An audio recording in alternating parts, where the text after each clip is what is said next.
छत्तीसगढ़ में पिछली सरकार के दौरान विधानसभा में सर्वसम्मति से पारित आरक्षण संशोधन विधेयक अब तक राजभवन में हस्ताक्षर की बाट जो रहा है।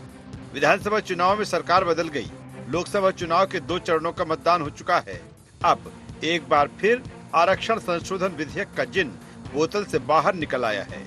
इसकी पृष्ठभूमि में राहुल गांधी के वो बयान हैं जिस पर पीएम मोदी, अमित शाह और जेपी नड्डा तक कांग्रेस को निशाने पर ले चुके हैं। वहीं राहुल गांधी और मल्लिकार्जुन खड़गे भाजपा पर आरक्षण खत्म करने की साजिश करने का आरोप लगा रहे हैं। अब छत्तीसगढ़ में कांग्रेस ने इसे लेकर नया दांव चला है। कांग्रेस ने भाजपा को सीधी चुनौती दी है कि अगर वो आरक्षण के पक्ष में है तो राजभवन में बीते 2 सालों से अधिक समय से लंबित आरक्षण संशोधन विधेयक पर राज्यपाल के हस्ताक्षर कराकर इसे लागू करें। वहीं भाजपा आरक्षण संशोधन विधेयक अटकाने के लिए कांग्रेस को जिम्मेदार ठहरा रही है। जनता पार्टी आरक्षण की विरोधी है। छत्तीसगढ़ में आरक्षण संशोधन विधेयक राजभवन में बंधित है।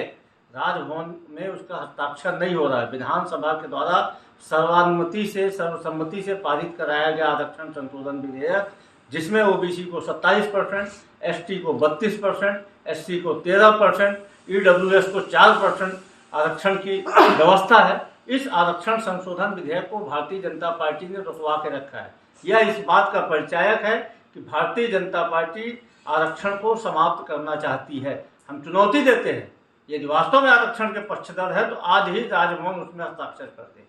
उनके द्वारा किए हुए सब मसले हैं जिनको खुद अपनी सरकार में तो करा नहीं पाए। अब इस तरीके की राजनीति उसमें कर रहे हैं।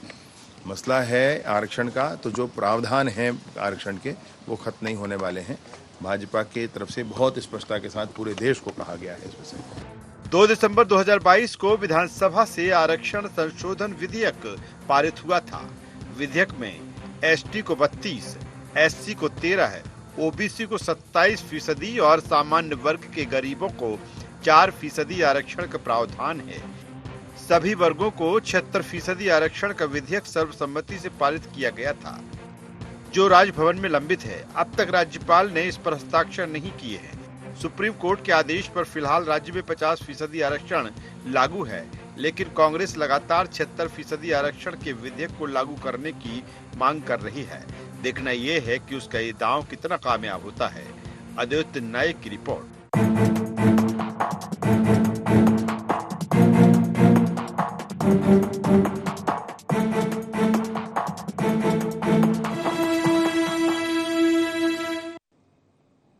नमस्कार, गुहार छत्तीसगढ़ आरक्षण का जिन्न में आपका स्वागत है। मैं हूं राजेश सक्सेना। आज इसी मसले पर हम चर्चा करेंगे, लेकिन उससे पहले एक नजर डाल लेते हैं गुहार पॉइंट्स पर।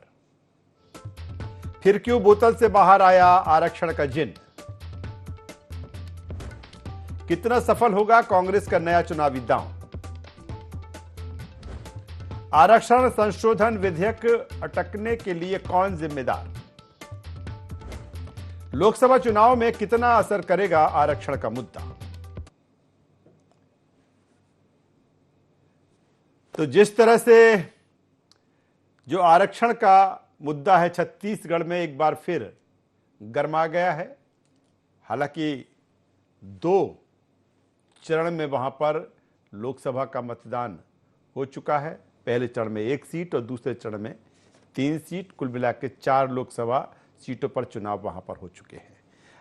अगर हम छत्तीसगढ़ में आरक्षण की बात करें तो कोई ये ऐसा मसला नहीं है, कोई ऐसा मौका नहीं है कि अभी ये बात सामने आई हो। लंबे समय से छत्तीसगढ़ में आरक्षण का जो मुद्दा रहा है वो गर्माता रहा है। अब चूंकि चुनाव चल रहे हैं, अगर 4 सीट हम अलग कर देते हैं तो 7 सीट पर अभी भी वोटिंग होना है। और ऐसे में कांग्रेस सवाल खड़े कर रही है कि जो आरक्षण का मसला है उसको अटकाकर भारतीय जनता पार्टी सरकार ने रखा है। दूसरी तरफ सरकार कह रही है कि इसके लिए तो कांग्रेस ही दोषी है, क्योंकि इन्हीं ने भी इस इसकी बेहतर तरीके से पैरवी नहीं की, इसको मंशा नहीं दिखाई इसके पीछे, और यही कारण है कि जो आरक्षण है वो अभी तक लागू नहीं हो पाया।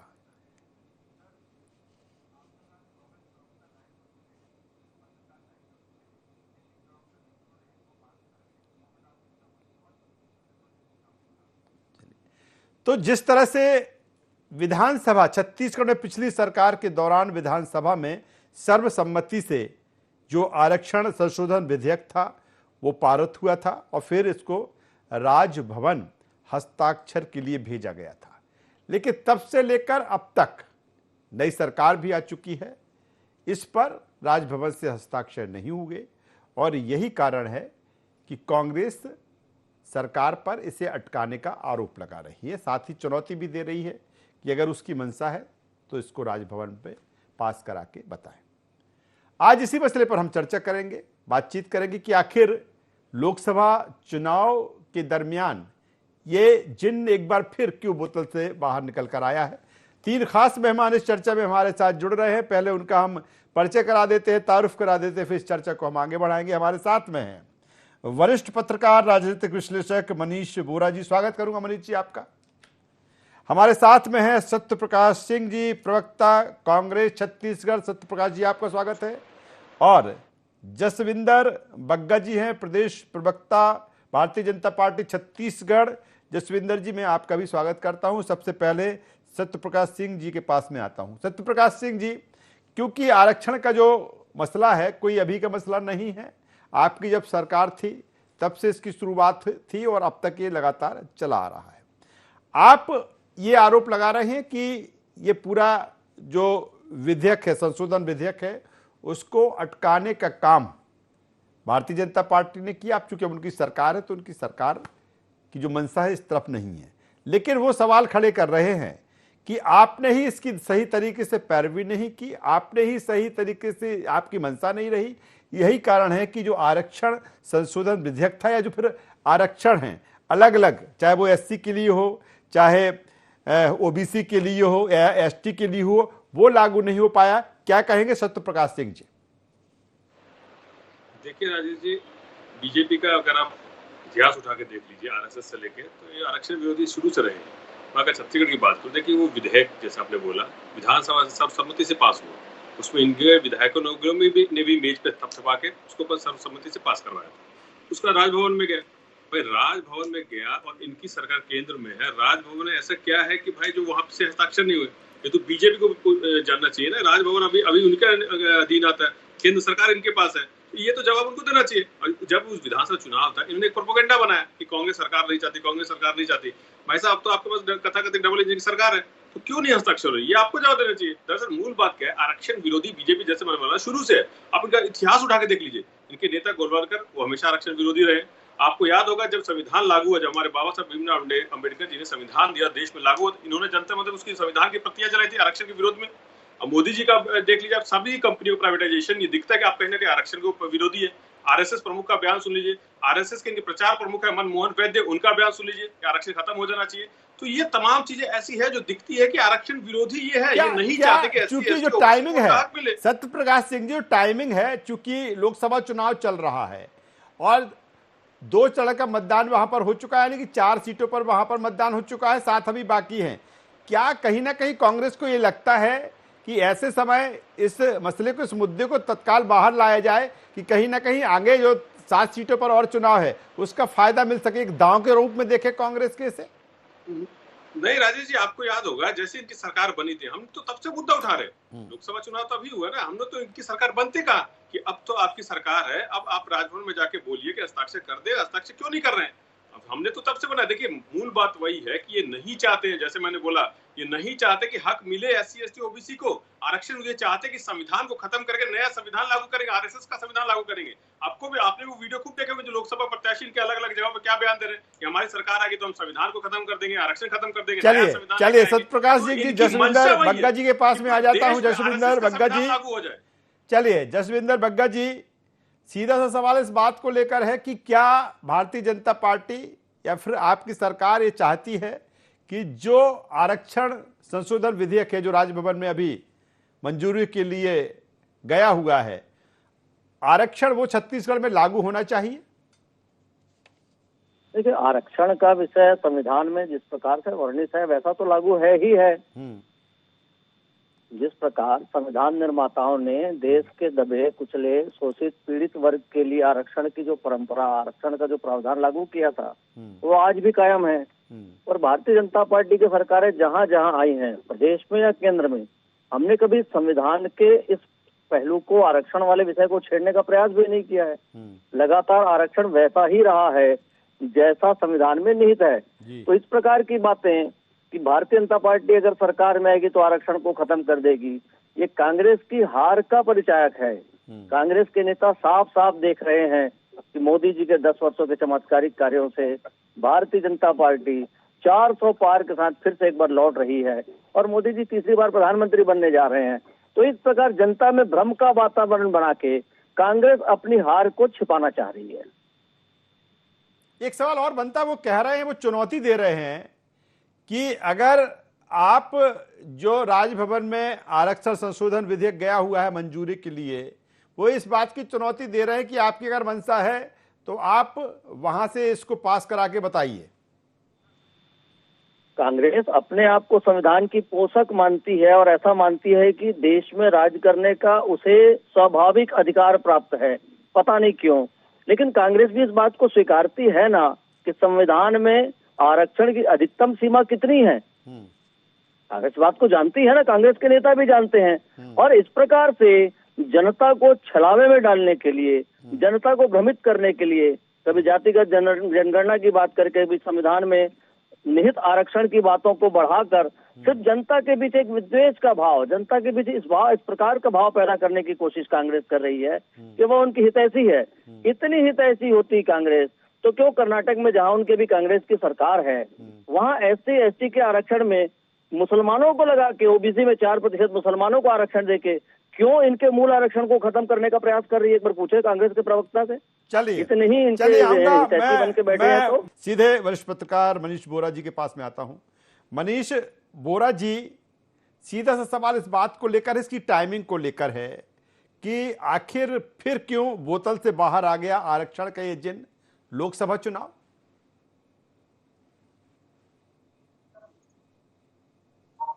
सर आवाज मिल रही है? चुनाव में आरक्षण एक बड़ा मुद्दा छत्तीसगढ़ में बना था। दोनों ही राजनीतिक दल, चाहे हम बात करें भारतीय जनता पार्टी चाहे कांग्रेस की, दोनों के प्रवक्ता यहाँ पर मौजूद है। दोनों इस बात को कह रहे हैं कि आरक्षण को लागू करने के लिए हम प्रतिबद्ध हैं, हम आरक्षण के विरोधी कभी नहीं है। तो मैं दोनों से सवाल करना चाहूंगा कि जब कर्पूरी ठाकुर की उत्तर प्रदेश में पहली बार आरक्षण लागू करने की बात हुई तब इसका विरोध किसने किया था? दूसरी बात, मंडल कमीशन की रिपोर्ट आने के बाद इसको किसने रोक के रखा था, कितने समय तक रोक के रखा और वो कब लागू हुआ? दोनों दल के प्रवक्ता जी। छत्तीसगढ़ में जिस प्रकार से अभी हम देख रहे हैं, लगातार जब चुनाव आता है तो आरक्षण का बिल जो है वो बोतल से निकल करके आता है और फिर इसका विवाद चालू हो जाता है। विधानसभा के अंदर में दोनों ही दलों ने सर्वसम्मति से प्रस्ताव को पारित तो किया, लेकिन इसके बाद जो प्रस्ताव लागू नहीं हो पाया। भाजपा कांग्रेस का आरोप लगाती है, कांग्रेस भाजपा का आरोप लगा रही है। और कुल मिलाकर के देखा जाए तो यदि इसका लीगल पॉइंट हम देखें तो 76% आरक्षण लागू करने की बात जो है, इसका प्रस्ताव जो है वो पास किया गया। जब हमको पहले से पता है कि 76% आरक्षण लागू नहीं हो सकता, कोर्ट की गाइडलाइन है कि 50% से अधिक आरक्षण लागू नहीं किया जा सकता है, तो उसके बाद 76% का प्रस्ताव आप लेकर के हो गए। उसमें सीधे तौर पर आपकी नियत समझ में आती है। दोनों दल के वहाँ पर नियत मौजूद थे और उन्होंने वहाँ पर विधानसभा के अंदर में इसका कितने विरोध नहीं किया, इस बात को कितने नहीं देखा।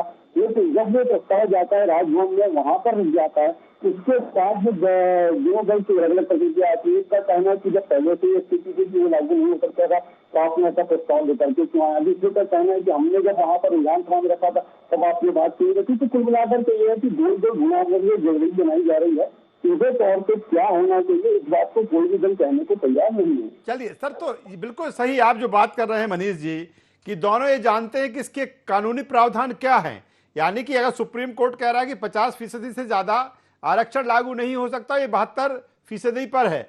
दूसरी तरफ ये भी है कि अगर विधानसभा से उस समय ये सर्वसम्मति से पारित किया भी गया तो कहीं ना कहीं इसको आनन फानन में पारित कर दिया गया, चाहे वो कांग्रेस की तरफ से या भारतीय जनता पार्टी की तरफ से, वो दोनों ही जानते थे कि आखिर प्रावधान क्या है, और यही कारण है कि ये राजभवन में अभी तक अटका हुआ है।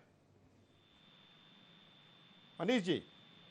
जी हाँ बिल्कुल, यही बात मैं कह रहा हूँ कि दोनों ही दल इस बात को जानते थे। उसके बाद भी दोनों दल जो है इसका सीधे तौर पे राजनीति कर रहे हैं, और सीधे तौर पे जो आरक्षित वर्ग है उसका फायदा कैसे हम ज्यादा से ज्यादा अपने पक्ष में मतदान करा करके ले सकते हैं, इसका सीधे तौर पर प्रयास होगा। अब देखिए, चुनाव से पहले, चुनाव होने के बाद भी कांग्रेस ने इस बात को आज 6 महीने के आसपास में आ रहा है नहीं उठाया, लेकिन अब जैसे ही चुनाव सामने है, अब फिर से मुद्दा उठा रही है, तो इस बात को सोचना होगा। वही आज भारतीय जनता पार्टी का है, जब उसने पहले इस बात को कहा था, उसके संशोधन की बात कर रहे थे, तो विधानसभा में कोई संशोधन प्रस्ताव नहीं रखा, लेकिन जब वो वहां गया, राजभवन में गया, वहां पर अटक गया, तब वो संशोधन की बात करते हैं। तो इस बात को सीधे तौर पर समझना होगा कि जिससे जनता का फायदा हो, इन चीजों को सीधे तौर पर लेकर के आए, और दोनों राजनीतिक पक्ष से तक जब किसी बात से सहमत है तो उसको लागू होने में कहाँ परेशानी होना चाहिए। चलिए, बेहतर बात मनीष जी आप कह रहे हैं कि अगर दोनों सहमत है तो फिर इसको फिर और आगे बढ़ाना पड़ेगा। मैं एक बार फिर सत्य प्रकाश सिंह जी के पास में आता हूं। सत्य प्रकाश सिंह जी, बिल्कुल ये सही है कि चाहे कांग्रेस हो या भारतीय जनता पार्टी हो, ये आप जानते हैं ना कि आरक्षण की अधिकतम सीमा भी क्या है। कोर्ट की जिस तरह से उसमें गाइडलाइन है कि 50% से ज़्यादा आरक्षण नहीं हो सकता, और आप उसको 72% तक ले जाना चाहते हैं, तो उसके जो कानूनी प्रावधान हैं कहीं ना कहीं उनके विपरीत हैं ये सत्य प्रकाश जी, और यही कारण है कि अभी भी राजभवन में पूरा मसला अटका हुआ है। नहीं लगता कि ठीक है, आपने आनंद फानन में दोनों ने वहां सर्वसम्मति से पारित किया और राजभवन भेज दिया, कहीं ना कहीं जनता के साथ जिस तरह से न्याय होना चाहिए वो नहीं है। वो तो ये मान के चल रही है कि नहीं 72% आरक्षण मिल जाएगा। देखिए, मनीष वोरा जी जो बात की बहुत वरिष्ठ है, सम्मानीय है, उन्होंने बात की 50% ज्यादा नहीं हो सकता। मनीष वोरा जी को भी मालूम होगा कि कोर्ट की गाइडलाइन रहती है कि 50% से अगर ज्यादा आप रखते हैं तो आपको एक डाटा देना पड़ेगा, एक तथ्य देना पड़ेगा कि आपने इतना क्यों रखा। अभी जो छत्तीसगढ़ में बात कर लूं, जब इनकी सरकार थी, 56% लागू किया था, वही कोर्ट में जाके अटका था। जो इन्होंने तथ्य नहीं रखे थे, ननकीराम कंवर कमेटी बनाई थी, फिर तत्कालीन मुख्य सचिव के अधीन में एक कमेटी बनाई थी जिसकी रिपोर्ट इन्होंने वहां नहीं रखी। ननकीराम कंवर जी ने बयान भी दिया था कि मेरी रिपोर्ट क्यों नहीं वहां रखी, रमन सिंह जी बता पाएंगे। तो वो सुप्रीम कोर्ट तक मामला गया, फिर सुप्रीम कोर्ट में हमने, हमारी सरकार थी, हमने वहां पर अपना पक्ष रखा, तभी तो वो वाला जो 56% है वो यहाँ पे लागू हुआ। आप चाहे केंद्र सरकार की बात करिए, भारत सरकार में भी कितना प्रतिशत आरक्षण है, और नॉर्थ ईस्ट की बात करिए। और सबसे महत्वपूर्ण बात एक मैं बोलना चाहूंगा, कर्नाटक में जब इनकी सरकार थी लगभग 70-72% आरक्षण इन्होंने लागू कराया था, और यहाँ तक कि एक रात के अंदर राजभवन में हस्ताक्षर भी हो गए थे। तो ये चीज होती है जब बीजेपी अपनी कार्यकाल में रहती है। इसीलिए मैं बोल रहा हूँ कि हो सकता है, मगर आपको तथ्य देने पड़ेंगे, आपको ये रखना पड़ेगा किस हिसाब से आपने रखा है। महत्वपूर्ण बात यही है कि चाहते नहीं है। अभी जब राजभवन में इनकी सरकार है, माफ कीजिए, यहाँ पे इनकी सरकार, राजभवन इनके पास है, केंद्र में इनकी सरकार बैठी है, तो क्यों नहीं करा रहे। और एक चीज और मैं बोलना चाहूंगा, अमरजीत जी ने बोला कि हम कभी छूते नहीं है। अरे, अटल बिहारी वाजपेयी जी की सरकार में आपने रिव्यू कमेटी बनाई थी एक, जस्टिस चिरैया के अध्यक्षता में। तो ये दिखता है कि आप हमेशा चाहते हैं कि किसी तरह संविधान को दबाया जाए, आरक्षण को खत्म किया जाए। आप क्यों फिर प्राइवेटाइजेशन की तरफ जा रहे हैं? आप क्यों सरकारी नौकरियां नहीं मिलते? 30 लाख से ज्यादा नौकरियां जो पद खाली है, आपकी 10 साल की सरकार ने उसको भरा नहीं है। तो ये दिखता है ना कहीं कि आप कहीं ना कहीं आरक्षण विरोधी है, आप नहीं चाहते कि आरक्षण लागू हो। इसलिए मैं बोल रहा हूँ कि इनके मन में ही नहीं है, ये नहीं तो ये चाहते तो 1 महीना 3 महीने की सरकार होगी, 1 दिन के अंदर हस्ताक्षर करा के राजभवन से पास करा लेते, पारित करा लेते वहां से। या तो अगर नहीं हो रहा हस्ताक्षर तो वापस बुला लेना, उसमें अगर कुछ संशोधन करना है, कुछ उसमें कमियां हैं, तब तो इनकी सरकार है, वापस मंगा ले, उसमें जो करना करे, मगर कम से कम राजभवन से फाइल तो बाहर निकलवाए। इसलिए हम बोल रहे हैं नहीं चाहते आरक्षण मिले। जैसे आपको मालूम होगा, नगरनार प्लांट यहाँ पे है, उसमें आरक्षण की वजह से वहां पे नौकरी नहीं मिल रही है। हालांकि वो विनिवेश की तरफ जा रही है ये लोग, वो अलग बात है, मगर आरक्षण होता तो वहां भी लाभ मिलता। तो इसीलिए हुआ कि जनता जानती है कि बीजेपी जब आएगी वो कुछ ना कुछ संविधान के साथ छेड़छाड़ करेगी, और इस बार तो इनका लक्ष्य ये है कि संविधान को खत्म करना है। इनके प्रत्याशियों के जैसे जैसे भाषण आ रहे हैं, इनके वरिष्ठ नेताओं के जैसे जैसे भाषण आ रहे हैं, उसमें साफ झलक रहा है कि ये चाहते नहीं है कि आरक्षण लागू हो, ये चाहते आरक्षण खत्म कर दे और पूरे जवाब ले लेता हूं प्राइवेटाइजेशन की तरफ जाए और इनके उद्योगपतियों को उसका लाभ मिले। लोकसभा चुनाव में भी कह रही है कांग्रेस लगातार कहीं ना कहीं संविधान खतरे में। जवाब दे दे सत्य प्रकाश सिंह जी जो कुछ कह रहे हैं। कांग्रेस जो संविधान को खतरे में है कहने की बात करके चुनाव लड़ रही है साहब, भूल क्यों जाती है कि संविधान पे सबसे पहला करारा चोट आपातकाल 1975 में इसी कांग्रेस ने लगाया था। इसी कांग्रेस के प्रधानमंत्री ने संविधान में 80 से ज्यादा बार संशोधन किए हुए हैं, और हमको संविधान बदलने की बात करती है कांग्रेस। और जहां तक पदों को भरने की बात कांग्रेस के प्रवक्ता मित्र बोल रहे थे, 5 वर्ष छत्तीसगढ़ में कांग्रेस की सरकार थी, क्या था युवाओं का हाल? नग्न प्रदर्शन करना पड़ा था एससी एसटी के बच्चों को साहब, अनुसूचित जाति और जनजाति के बच्चों को नंगे होकर इनके मंत्रियों के सामने दौड़ना पड़ा था। पूरा छत्तीसगढ़ शर्मसार हो गया था इस कृत्य से। कांग्रेस को कोई फर्क नहीं पड़ा।